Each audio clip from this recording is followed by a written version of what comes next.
So what is this rabbit's name? So this is Lucy, Mm-hmm.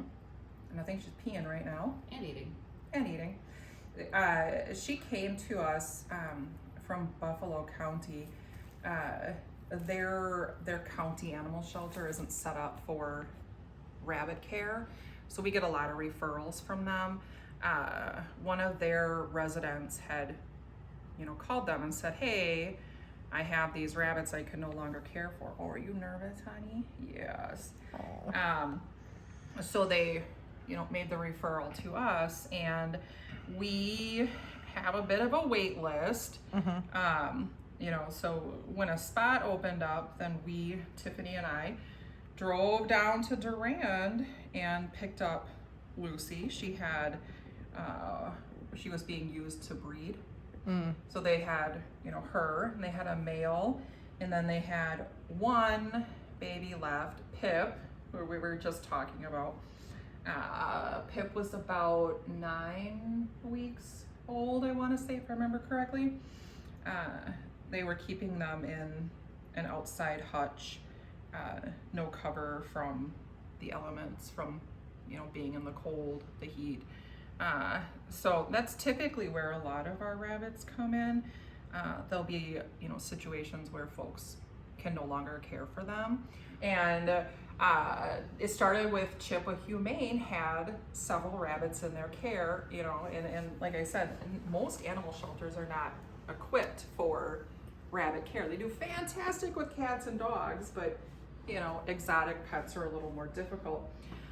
So we started I fostered Yosemite, and Tiffany here fostered Juniper, and well, she still has Juniper, but Yosemite found a forever home. And after that, I was I thought, hey, let's do this, because there's a lot of animals, a lot of pets out there that need homes.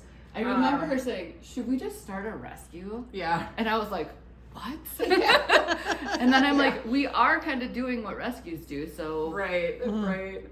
So that was the end of 2019.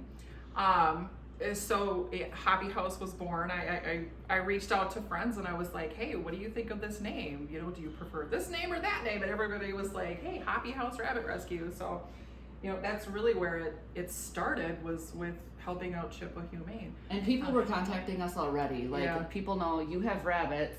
There's rabbits like online for sale, like all different kinds of situations, and they would ask us, me, I don't really know how much she did of taking in rabbits and rehoming them then, but I've been doing it for so many years, and I would just, people would call and I would take them in, and I didn't like spay and neuter like we're doing now, but I would rehome them immediately to, do checks and rehome them to a better home. So how many rabbits have been through Hoppy House, would you say? Holy cow.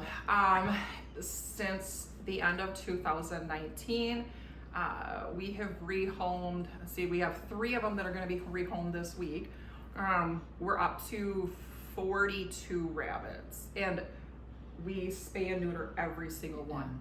They do not go to a new home unless they're spayed or neutered. Can you tell me why that's important? Oh my gosh. So you heard that old saying, breeding like rabbits? It's true. Rabbits can get pregnant with multiple litters at one time, and they are always, I guess you want to call it, in heat. They don't really have a heat cycle like a cat or a dog.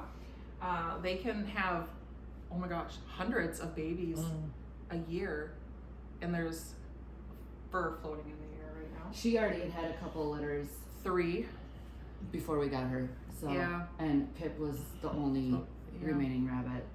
So, with that many babies being born, obviously there's an overabundance of rabbits out there that need homes.